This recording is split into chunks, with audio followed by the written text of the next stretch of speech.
Martínez Bravo, ¿verdad? Martínez Bravo. ¿Algún otro? ¿Algún otro? Espinosa Romano. Espinosa. Del grupo de los 4. Espinosa Romano, Cintia. Sí, gracias, Doc. Y Gabriela Sánchez.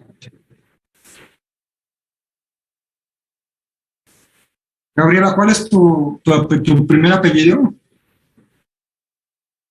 Ahí ponlo en el chat para que pongamos.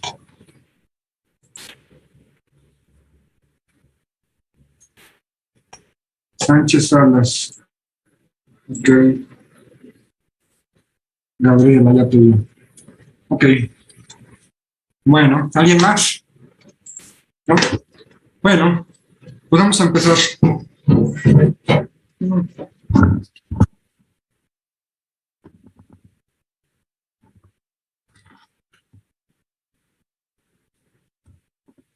Okay.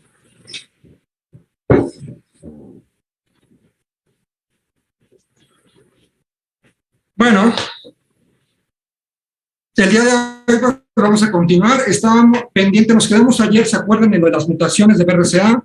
Los tipos de cirugía, hablábamos de la primera cirugía, que es la cirugía profiláctica o reductora de riesgo, y era cuando todavía no tenías un cáncer como tal, pero tenías alto riesgo de desarrollarlo, ya sea porque tenías una lesión precursora, o bien porque tenías alguna mutación que te predisponía para tener cáncer.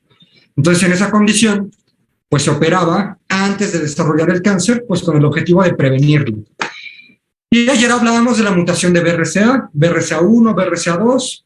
Recuerden que se asociaba cáncer de mama en mujeres, cáncer de ovario, cáncer de mama en hombres o páncreas también. Y estaba pendiente el día de hoy que íbamos a ver ejemplos de cómo lo reportan. Entonces vamos a compartir la pantalla para que vean cómo se pone el reporte de un BRCA.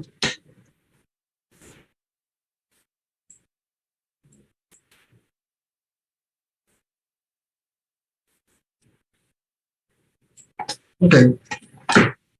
Bueno, vean, miren, obviamente no vean el nombre, pero pues en la parte de arriba viene toda la información del paciente, el médico que lo solicitó, y viene la fecha, y automáticamente en la primera hoja, vean, estas son 7 hojas. En la primera hoja viene automáticamente el resultado. Te dice que se hizo el panel para BRCA1 y BRCA2 y salió negativo. Eso quiere decir que no se identificó alguna variante clínicamente significativa. Y así te lo pone. Y abajo te da una explicación de qué significa eso.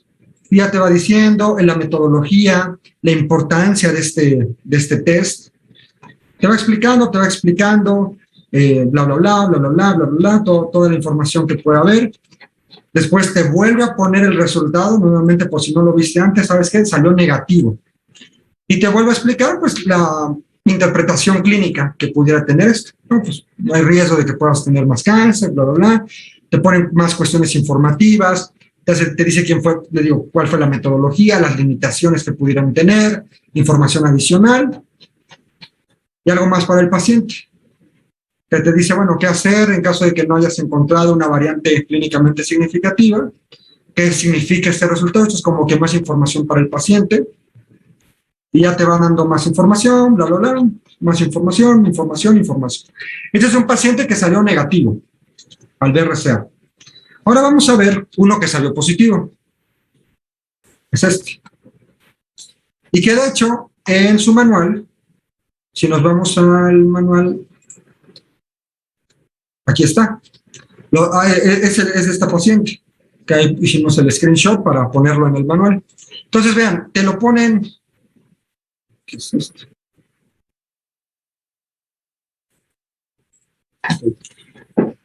Aquí viene igual la información del paciente. El programa que ahorita lleva esto de forma gratuita es AstraZeneca. Y afortunadamente no tiene ningún costo para el paciente que tiene cáncer de ovario. Este fue uno de que salió positivo. Ya vean que el resultado te lo desglosa un poquito más. Y te dice hasta arriba, Interpretación, sale positivo, se identificó una variante patogénica.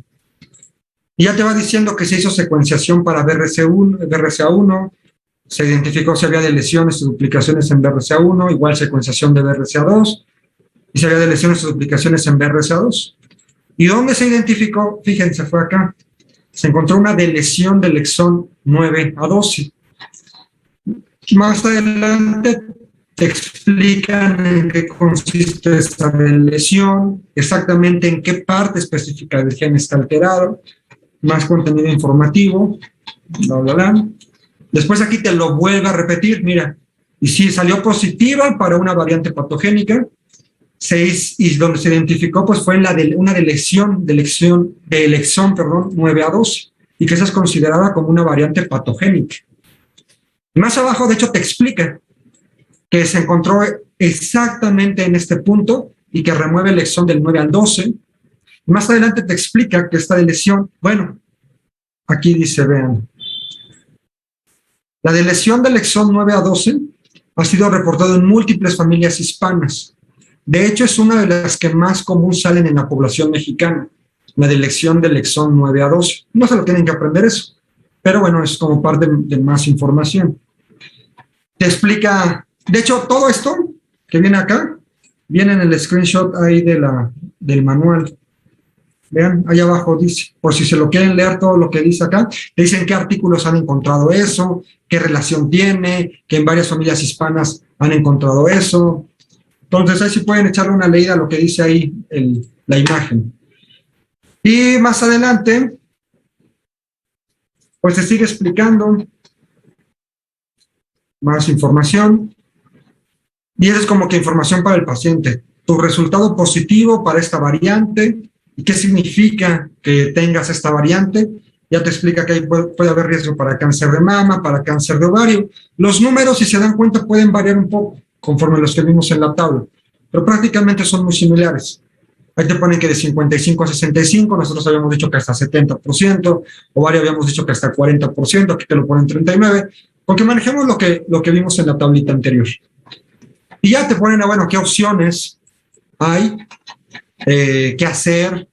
Por ejemplo, te proponen, mira, de cirugía te podrían hacer una mastectomía preventiva, y también te podrían hacer una salpingoforectomía preventiva. De hecho, el mismo te lo ponen, lo que comentábamos ayer. Si se identifica una variante, si te operas las mamas, si te operas también los ovarios. Te explica, bueno, este resultado significa para tu familia qué importancia pudiera tener. Y aquí te dice, mira, ¿cuál es el riesgo de que puedas tener la mutación? Si tienes un gemelo idéntico, el 100% lo va a tener. Ya te va explicando, por ejemplo, si es tu hermano, tienes el 50% de probabilidad que lo pueda tener tu hermano. Y ya te va poniendo, si eres un tío o un sobrino, 25%, o un primo, 12% de probabilidad de tenerlo. Está interesante esta tablita. Y ya. Ahora, vamos a ver un tercer resultado de un paciente. Porque es cierto, no todas las variantes todavía se han estudiado. Fíjense, este paciente es relativamente nuevo, se lo hicimos ahorita ¿cuándo fue? En mayo. Es una paciente con un cáncer de ovario, una hija con lupus, tiene múltiples familiares con enfermedades autoinmunes, con cáncer también, y ella salió así, te lo ponen como BUS. Dice, es una variante de significado incierto o desconocido. O sea, sí hay algo raro, algo afectado, pero todavía no se sabe qué importancia clínica pudiera tener. De hecho, más abajo te explica que está acá, aquí está el daño. En BRCA2, específicamente en ese punto donde está esa alteración. Aquí te dan un poco de información sobre qué se ha encontrado de esa afectación, si tiene implicación clínica o no. Aquí te vuelvo a poner los resultados, es una variante de significado incierto. ¿Quién sabe si se asocia con cáncer, con aumento del riesgo de cáncer o no? Y te sigue explicando, y te da más información para el paciente. Entonces, vean, son 3 ejemplos, uno sale negativo, otro si sale positivo, digo, la lesión del exón 9 al 12, y otro que te sale positivo, pero con una variante incierta. Son los 3 posibles resultados que te pueden reportar. ¿Cómo se hace esta prueba? no se necesita tejido tumoral. Es una prueba que va directamente, te la extraen de sangre. Y esa sangre se manda a analizar y es donde checan si tú tienes el BRCA mutado o no.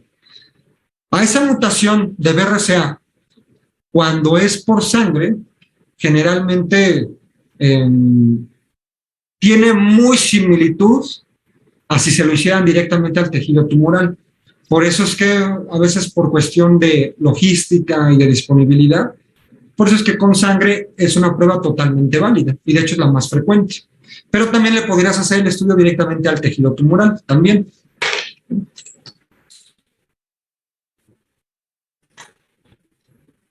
Bueno.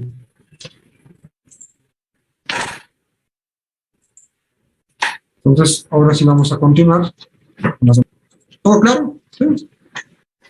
Bueno, entonces estábamos hablando de la tipo de cirugía.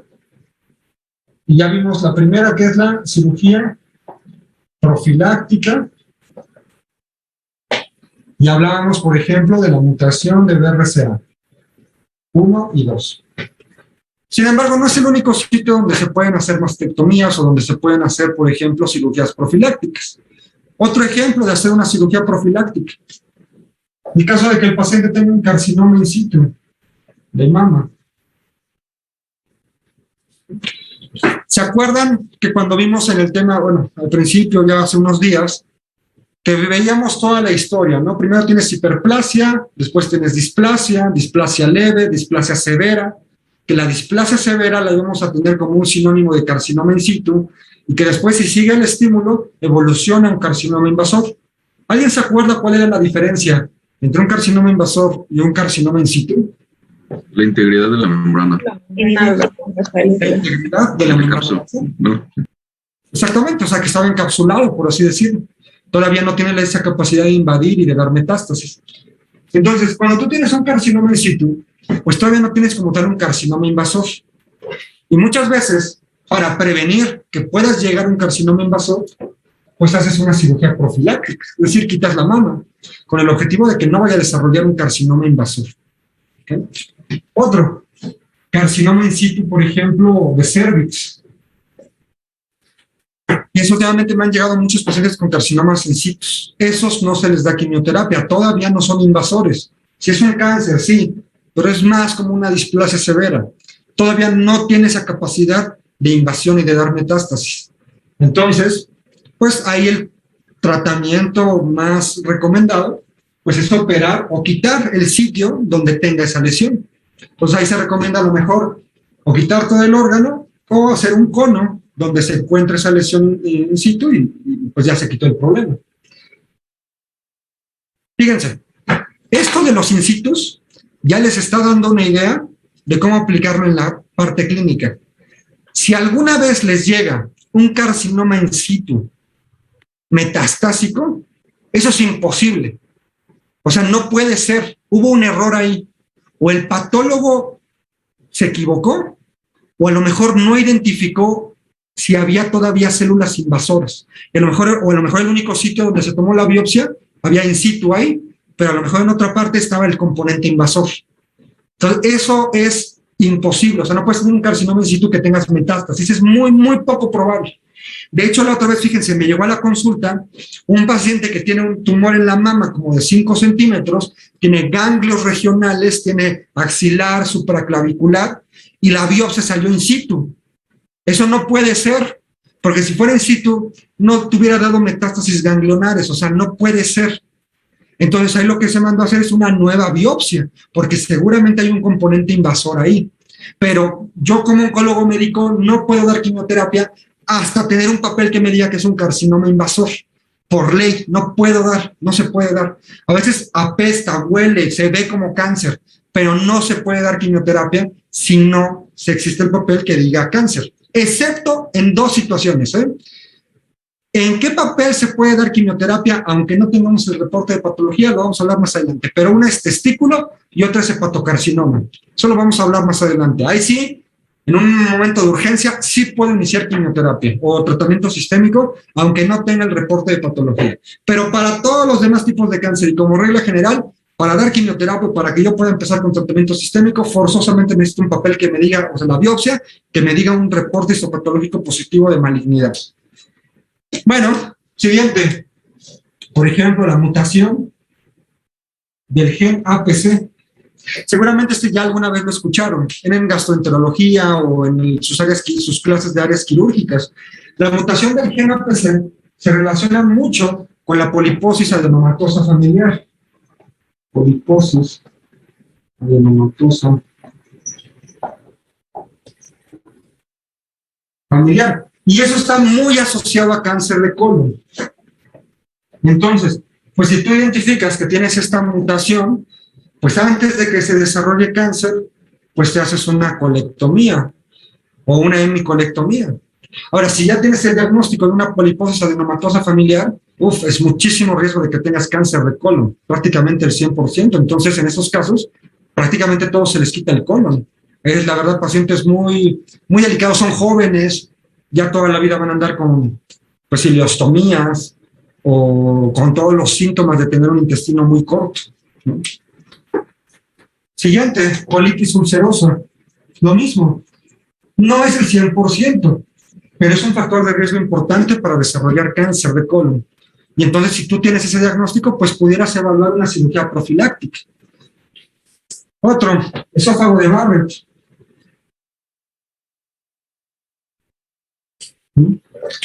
Igual, si tú identificas esófago de Barrett, si bien no el 100% va a desarrollar cáncer, sí tienes cierto porcentaje de probabilidad que puedas desarrollar la enfermedad. Entonces, a lo mejor haces una restricción endoscópica o definitivamente quitas la lesión donde está el esófago de Barrett para prevenir que puedas desarrollar un cáncer. Y otro, por ejemplo, la mutación de CDH1.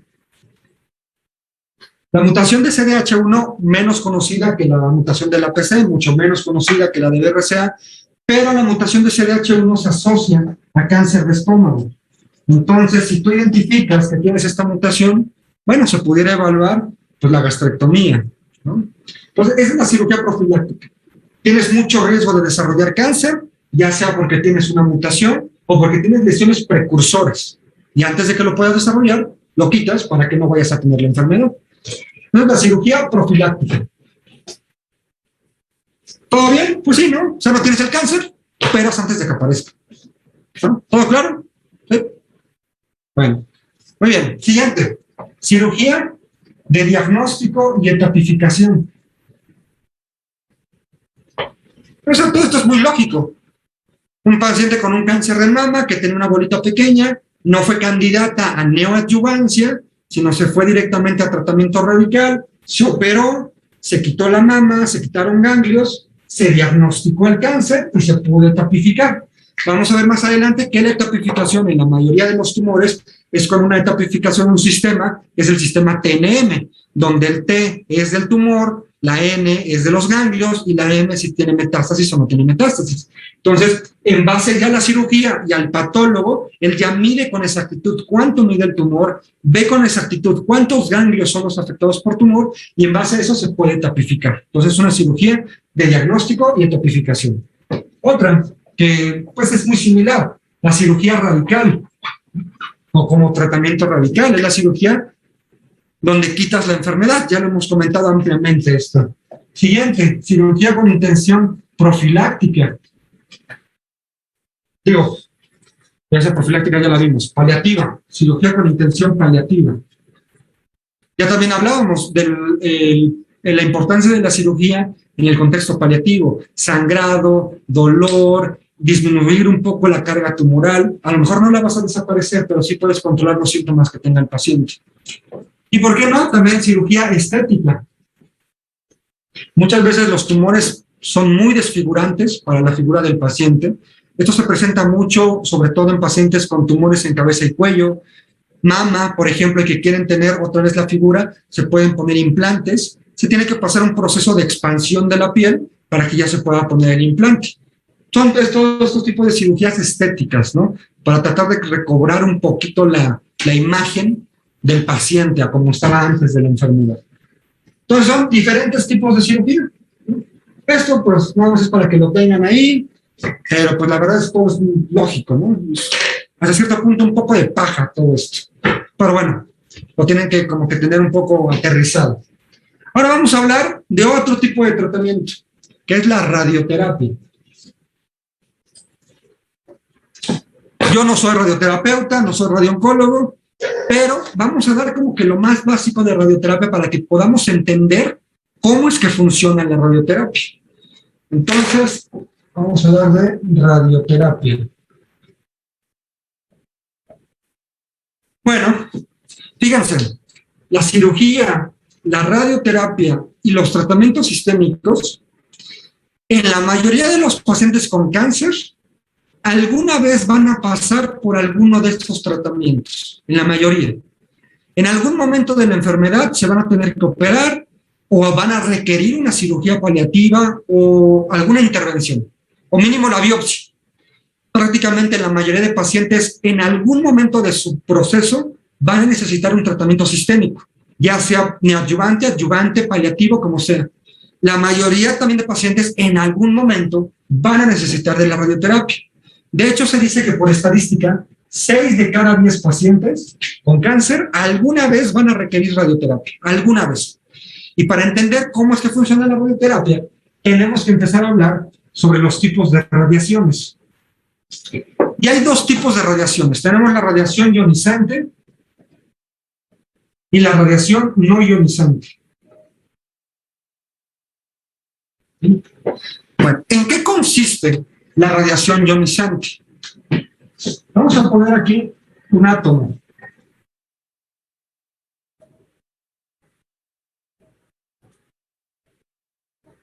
Ahí está. Y recordando un poco la constitución de un átomo, ¿se acuerdan dónde estaba el electrón? El electrón estaba en la periferia. ¿Sí? Electrón. Estaba en la periferia los electrones, ¿no? Dependiendo del átomo que estemos hablando. ¿Qué consiste el término ionización? ¿O en qué consiste que sea una radiación ionizante? Todos los que tengan radiación ionizante, el efecto que van a hacer es agarrar un electrón y lo van a botar. Eso es una radiación ionizante. Agarrar un electrón y botarlo, desplazar el electrón del átomo. Ese va a ser la definición de la ionización. En eso consiste una radiación ionizante, en desplazar un electrón de un átomo. ¿Sí? A diferencia de la radiación no ionizante, que no tiene ese efecto. Ahora, esto de que desplace el electrón del átomo, ¿qué efectos clínicos puede presentar? Bueno, los que tengan esta capacidad de radiación ionizante pueden en un momento dado, pues ser o provocar cáncer. Y los que sean una radiación no ionizante, estos generalmente no están asociados a cáncer.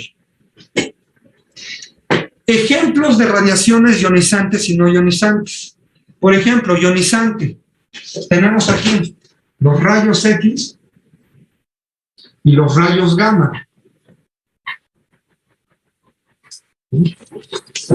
Por ejemplo, los rayos X, pues, no es que desde una radiografía ya tengas el riesgo de desarrollar cáncer. O sea, va a pasar, tienen que pasar muchas radiografías para que puedas tener este efecto de poder desarrollar cáncer.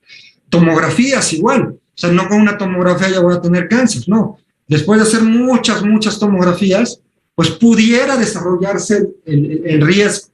Por eso es que no se recomiendan tantas tomografías al año. Más adelante vamos a hablar de cuántas son las que podrían estar indicadas para disminuir ese riesgo. Y bueno, los rayos gamma, estos rayos gamma son los que utiliza la radioterapia. Los rayos gamma son los que utilizan la radioterapia.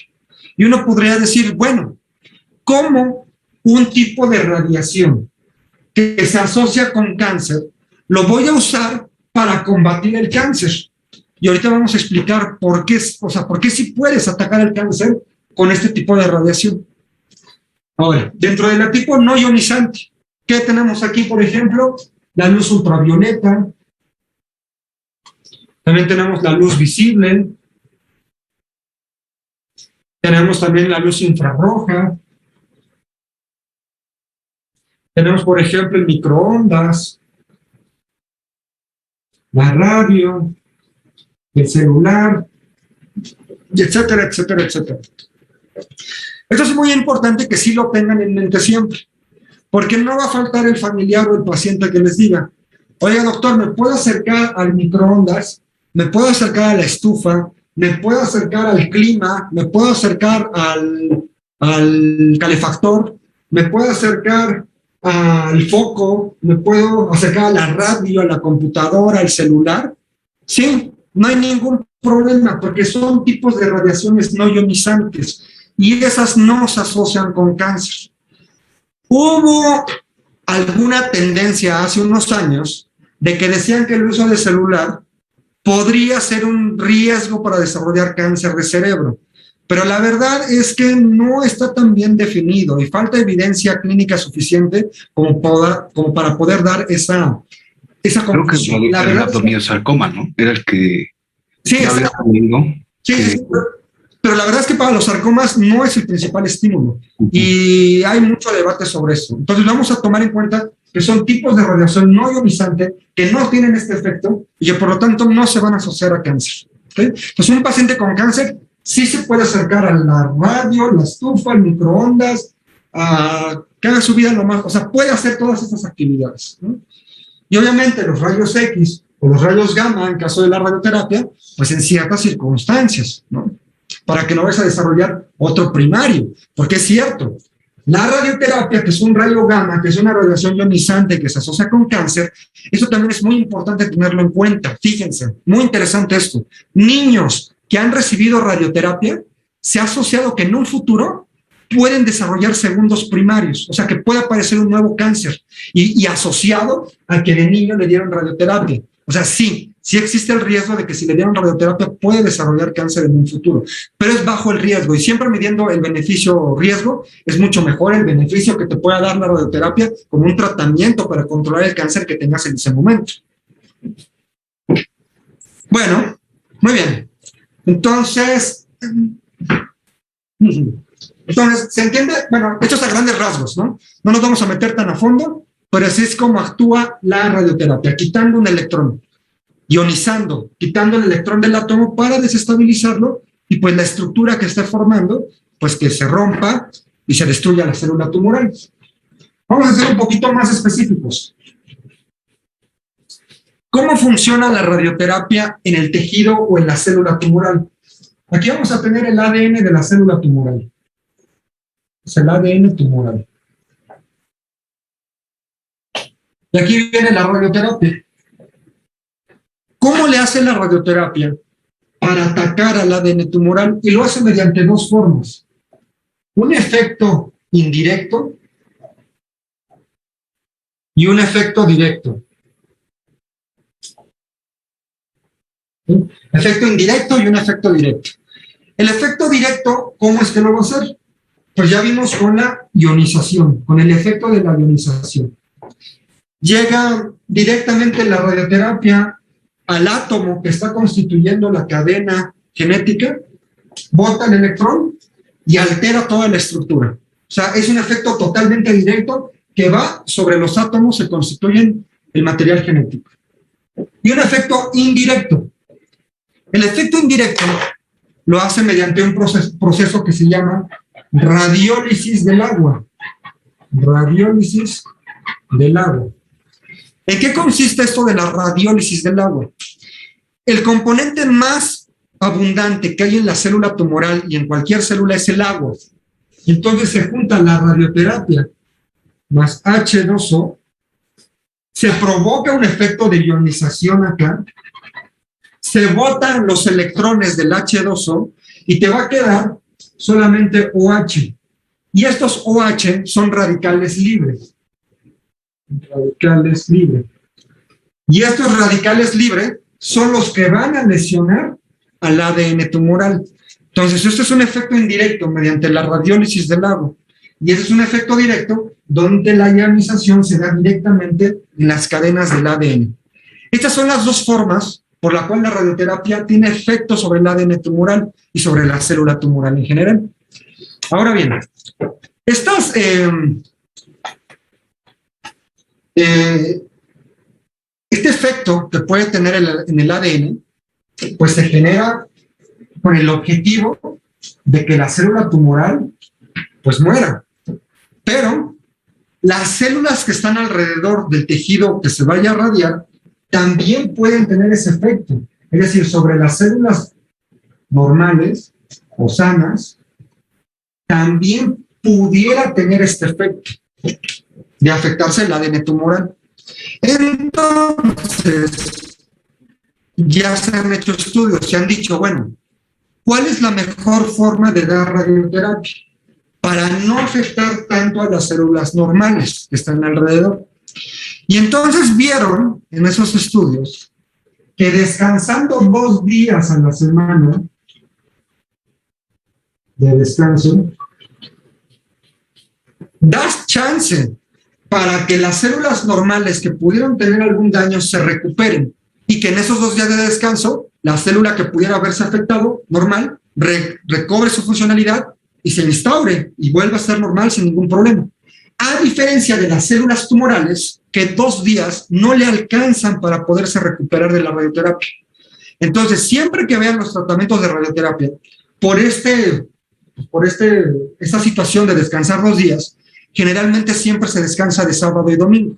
Y generalmente los tratamientos de radioterapia son de lunes a viernes, generalmente, descansando sábado y domingo y después se reinicia de lunes a viernes. Doctor, yo empecé mi radioterapia en jueves. Igual, será jueves y viernes y descansa sábado y domingo. Porque por logística es difícil mantener el equipo de radioterapia activo todo el tiempo, uno, porque muchas veces se le da mantenimiento, otro, para que esas células normales que se afectaron vuelvan a recuperarse, y otro, porque en sábado y domingo muchas veces, como el equipo de la radioterapia no solamente lo manejan los radiooncólogos, sino es un equipo multidisciplinario, los físicos, enfermería, los fisioterapeutas, o sea, todo. Por eso es que se elige mejor que sábado y domingo se descanse. ¿Okay? Ahora, la radioterapia, la unidad de medición de cómo se mide la energía que le voy a dar a un tumor, se miden en Grays. Y se abrevian con la letra GY. Ahora, el total de Grays que le voy a dar a un tumor, eso lo va a definir el radiooncólogo. Él es el experto. Él pasa 3 años estudiando esto. Para este tumor son tantos Grays. Para este tumor son tantos Grays. Eso es el experto, el radiooncólogo. Pero el total de Grays, en la mayoría de los casos, no se da en una sesión, sino se tiene que fraccionar el total de Grays. Entonces vamos a poner aquí. El total de Grays se tiene que fraccionar, se fracciona. Para que entonces no sea tan tóxico para el paciente. Porque imaginen dar una cantidad de energía muy elevada en una sola fracción. Sería muy fuerte para el paciente. Entonces lo que hacen es dividirlo, fraccionar el total de Grays. Y a cada división o a cada fracción se le va a llamar así, fracción. Y un ejemplo, 30 Grays en 10 fracciones, así se escribe. ¿Qué significa esto? Que yo a un tejido le voy a dar 30 Grays, es una gran cantidad de energía, pero esos 30 Grays se los voy a dividir en 10 fracciones, y así se dice. O sea, cada sesión de radioterapia se le llama fracción.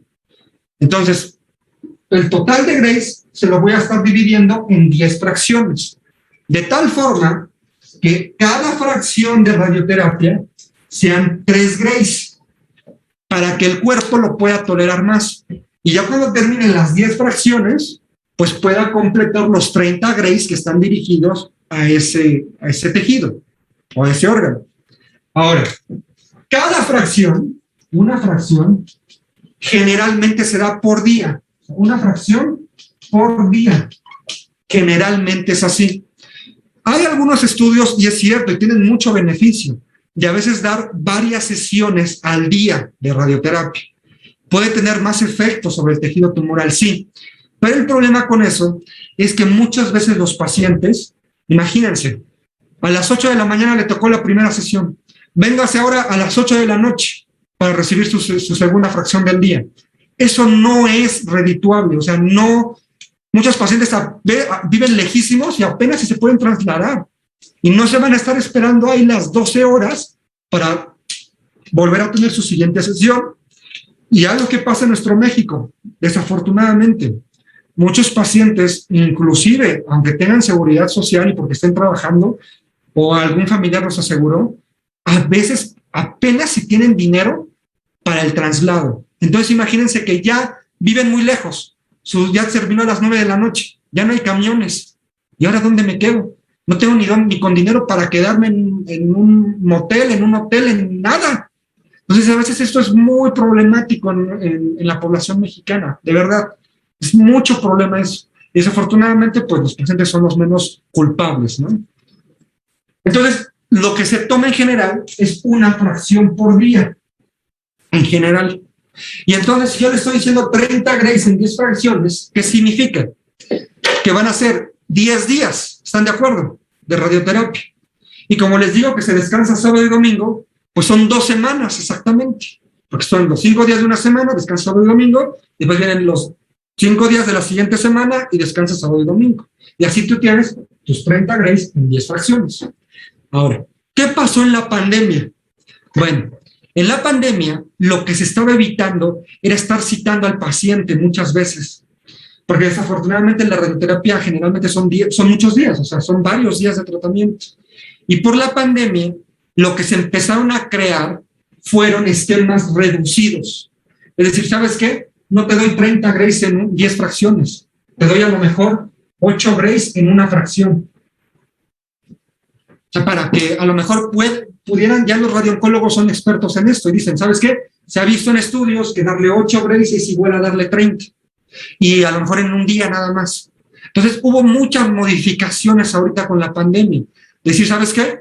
Te doy un esquema reducido donde solamente vengas 1 o 2 días y tienen la misma efectividad que un tratamiento más prolongado. Entonces eso fue lo que estuvo sucediendo ahora con COVID. Bueno, hablando más de radioterapia. Hay varias modalidades de radioterapia. Modalidades. Bueno, vamos a hablar algunas, no todas, pero una de las más famosas es la braquiterapia. ¿Qué significa la braquiterapia? Braqui es de cerca y se refiere a qué tan cerca está la fuente de radiación del tejido que voy a radiar. Es decir, entonces cerca, y esto tomando en cuenta la fuente de radiación y del tumor. O sea, qué tan lejos o cerca está la fuente de radiación del tumor. Braquiterapia es que está cerca. De tarea, bueno, para que lo hagan, no me tienen que enseñar nada. Busquen cómo se hace una braquiterapia. Vean videos en YouTube, pónganle braquiterapia, para que vean cómo es ese proceso. Varios de ustedes, o a lo mejor alguno, seguramente conoce o ha tenido un familiar que ha tenido cáncer cervicouterino y que después de haberles dado radioterapia normal, tuvieron que tener sesiones de braquiterapia. Braquiterapia consiste en meterle el tubo, donde está la fuente de radiación, directamente ahí en el cervix, para que dé la radiación ahí pegada. Y eso se llama braquiterapia. Es decir, la fuente de radiación y el tumor están cerca. Y esas son braquiterapia. Otro tipo de radioterapia, la teleterapia. La teleterapia es lejos. Y esta es la más frecuente, donde tenemos una máquina de radioterapia que está enfrente, bueno, arriba, al paciente lo acuestan, y ahí recibe los rayos en algún sitio en específico. No se ven los rayos, de hecho, dura muy poquito el tiempo de la braquiterapia, de la radioterapia son 5 o 10 minutos. El paciente tarda más en trasladarse que en lo que es el mero tratamiento de radioterapia. Entonces, esta es teleterapia, aquí está la máquina de lejos y de ahí manda los rayos. Siguiente, la radioterapia intraoperatoria.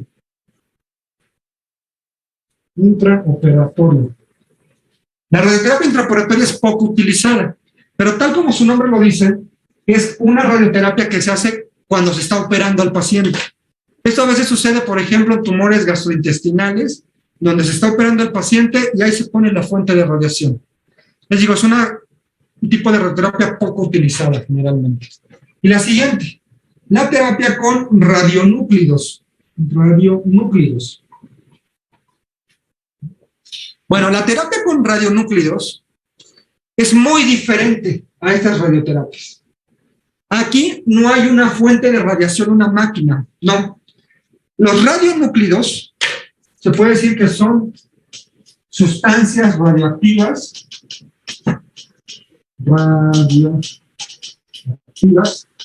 que te meten en el cuerpo, o sea, en la vena. El ejemplo clásico es el yodo radioactivo. Yodo radioactivo. Entonces, ¿qué características tiene este yodo radioactivo? Meten esa sustancia, que generalmente es yodo 131, le meten al paciente esa sustancia y tiene esa sustancia una fuerte cantidad de energía de radiación que se va a ir a pegar al sitio donde esté más ávido de yodo. Y como el sitio más ávido de yodo en el cuerpo es la tiroides, se va a pegar toda esa sustancia radioactiva a la tiroides.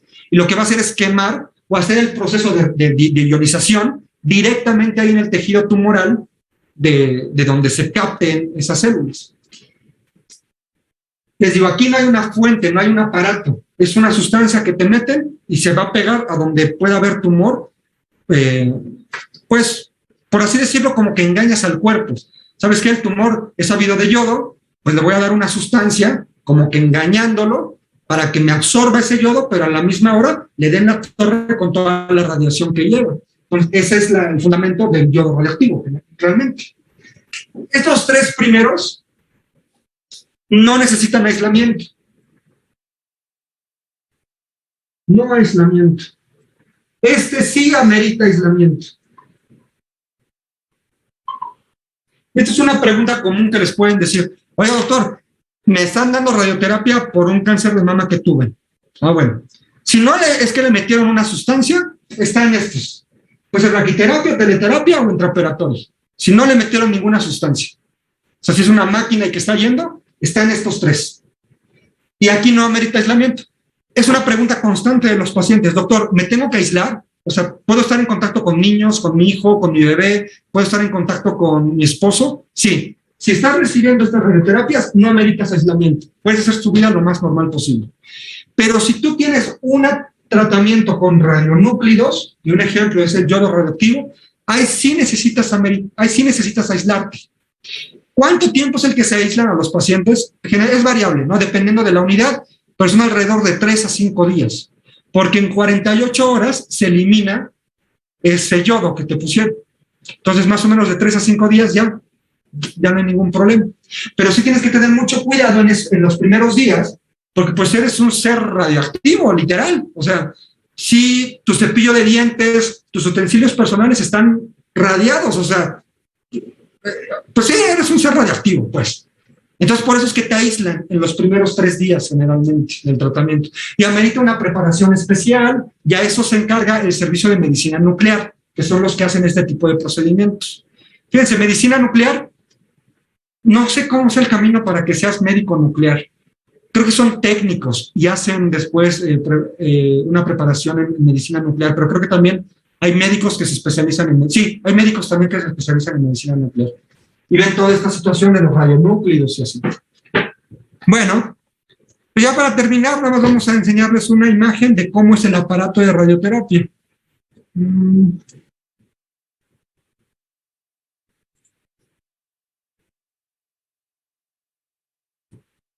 Bien.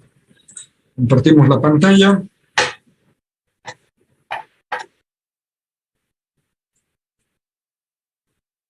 Bueno, esto es lo que veíamos, recuerden, la radiación ionizante y la radiación no ionizante y todo lo que comentábamos. Recuerden lo del término de ionización, que viene aquí el rayo y desplaza el electrón.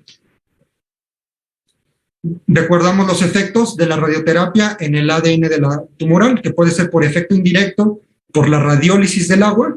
Si se acuerdan, ¿no? Lo que veíamos, que se junta con el agua, se forman radicales libres, y estos radicales libres son los que afectan al ADN tumoral. O el otro es el efecto directo, que provocan la ionización directamente al átomo que constituye la cadena de ADN.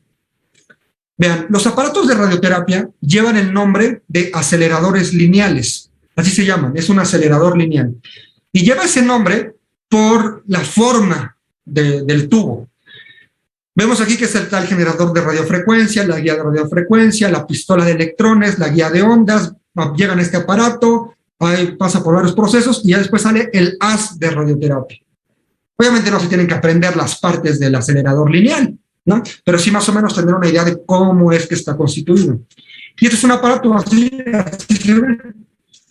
Se pone el paciente acá, o aquí pones la parte que se va a radiar, viene el rayo, aquí se genera y baja, ¡pum! Y ya se dirige hacia lo que se va a radiar.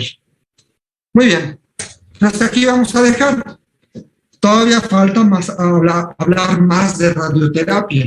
Vamos a ver cómo se hace todo el proceso que desde el paciente llega, como la consulta de radioterapia, qué tiene que hacer el radiooncólogo antes de dar la radioterapia. Vamos a ver un video, si pueden, véanlo, si no lo vamos a ver de todas maneras. Es sobre el Chernobyl de México. No sé si alguna vez han escuchado de eso. Exacto, ajá, de allá en el norte. Sí, Ciudad Juárez. Que robaron ahí la bomba de cobalto. Entonces, vamos a hablar de las bombas de cobalto. Está interesante, el link lo tienen en el manual, pero de todas maneras lo vamos a ver en la próxima clase. Todavía falta hablar de radioterapia, que sepan más o menos cómo es la radioterapia, y ya después vamos a empezar, ahora sí, con lo mero bueno, el tratamiento sistémico, cómo es que funciona la quimio, la hormonoterapia, la inmunoterapia y la terapia blanda. Y ya después de eso, pues ahí vamos con generalidades. Bueno, vamos a